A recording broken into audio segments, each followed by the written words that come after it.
पाथरी नगर परिषदेच्या उपनगराध्यक्षपदी आपली निवड करण्यात आलेली आहे सर्व बहुमताने. काय सांगणार याच्या बाबतीत आपण?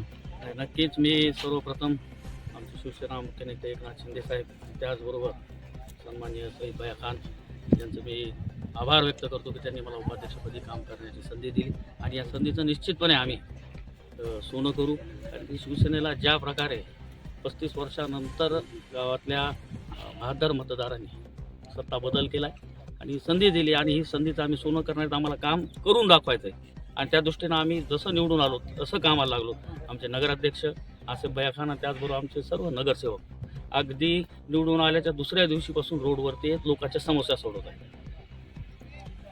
प्रचाराच्या वेळेस शिवसेनेचे नेते सईद खान यांनी काही आश्वासनं दिलेली आहे, जसं की 300 बेडचा दवाखाना आहे, 1200 दुकानं तयार करणार आहेत आणि अजून बरेचसे असे आश्वासनं दिलेली. नक्कीच सईद भैया खान हे आश्वासनाचं पूर्तता करणारं नेतृत्व आहे आणि त्यामुळेच अगदी थोड्या कालावधीमध्ये त्यांनी राज्यभर आपला ठसा पोहोचवलेला आहे. पाथरी नगरपालिकेमध्ये सईद भैयांनी आश्वासनच नाही दिली तर सत्तेत येण्यापूर्वी त्यांनी कामं पूर्णसुद्धा केलेली आहे. मग 2200 घरकुल असतील, छत्रपती शिवरायांचा पुतळा असेल, 25 कोटी रुपयाचा रोड फंड असेल, त्याचबरोबर साई विकास आराखड्यासाठी 160 कोटी रुपयाचा निधी असेल, ही सर्व कामं केली आणि ही जनतेनं पाहिली आणि त्यानंतर जनतेनं मोठा मॅन्डेट शिवसेनेला दिला. शिवसेनेचे नगराध्यक्ष आणि नगरसेवक निवडून दिले आणि भविष्यातसुद्धा सईद भैया जसं पाथरी आम्ही सईद भैयाच्या नेतृत्वामध्ये एक विकासाचं मॉडेल करणार आहोत.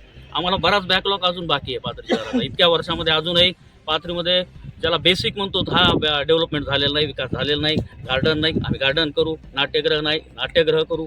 ऑडिटोरियम हॉल करू. या सगळ्या गोष्टी अजूनही राहिलेल्या आहेत. क्रीडा संकुल नाही, ते सुद्धा आम्ही करू आणि सर्व म्हणजे शोषित वंचिताला न्याय द्यायचा आमचा या नगरपालिकेच्या माध्यमातून प्रयत्न असतो. उपनगराध्यक्षपदासाठी आपली सरकार म्हणजे लंगडी सरकार होती, पण आदरणीय राजेश विटेकर आमदार साहेब यांनी ती पूर्ण केलेली आहे, त्याची पूर्तता पूर्ण केली. काय म्हणतात आपण जसं म्हणता लंगडी अजिबात नव्हती, कारण की बहुमतानं शिवसेनेचा नगराध्यक्ष निवडून आला होता. पण काही नगरसेवकाच्या जे उमेदवार आहेत आमच्या शिवसेनेचे, काही थोड्या मतानं पराभूत झाले.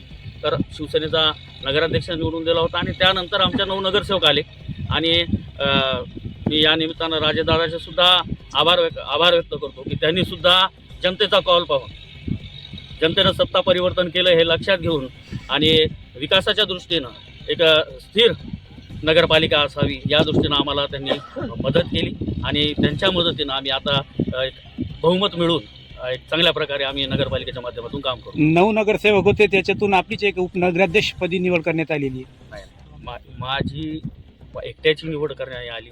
ही आमची पक्षाची बैठक झाली, आमच्या सर्व सदस्याची बैठक झाली आणि त्यामध्ये सर्वानुमते सईद भैयानं हा निर्णय घेतलेला आहे. सगळ्यांना विचारात घेऊन लोकशाही प्रक्रियेद्वारे ही निवड करण्यात आलेली आहे आणि सईद भैयानं मी जसं म्हणत होतो की एक विकासाभिमुख नेतृत्व आहे आणि सईद भैयानं हेच केलं की एक सामाजिक समीकरणसुद्धा बनवण्याचा यामध्ये प्रयत्न केला. या निवडीमागं नगराध्यक्ष हा मुस्लिम समाजाचा होता आणि सामाजिक समीकरण राहिलं पाहिजे म्हणून उपाध्यक्ष हा हिंदू समाजामध्ये द्यायचा, अशी भूमिका सईद भैयाची राहिली आणि त्या दृष्टीने हिंदू समाजाला त्यांनी उपाध्यक्षपद दिलं. मी पुन्हा त्यांचे आभार व्यक्त करतो आणि पाथरीकरांना हेच सांगतो की एक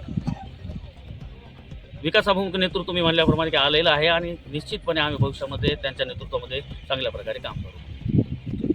आपल्याला टार्गेट करण्याचा प्रयत्न केला पाडण्यासाठी, तर त्या एवढ्या याच्यातून अटीतटीच्या याच्यामधून आपण सक्सेसफुल निवडून आला आणि आता उपनगराध्यक्षपदी आपली निवड झाली, तर आपल्याला कसं वाटतं? निवडणुका म्हणलं की विरोध आला, पण हा विरोध जो आहे हा विरोधाला माझ्या मतदारांनी, माझा जो मतदारसंघ होता शिक्षक वाले, या मतदारांनी जे आहे ही मला साथ दिलेली आहे.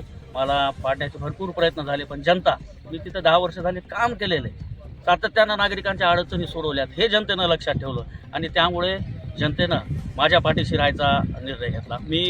मला निवडून नाही दिलं, जनतेनं माझ्या कामाला निवडून दिलं. या निमित्तानं आमच्या मतदारसंघातील सर्व मतदाराचे सुद्धा मी आभार व्यक्त करतो. बरं, या ठिकाणी आता ही राष्ट्रवादी आणि शिवसेना ही युती आपल्याला म्हणजे पाहायला मिळाली समजा, तर हीच युती पुढं जिल्हा परिषद पंचायत समिती पाहायला मिळेल का, अशी आशा करावं?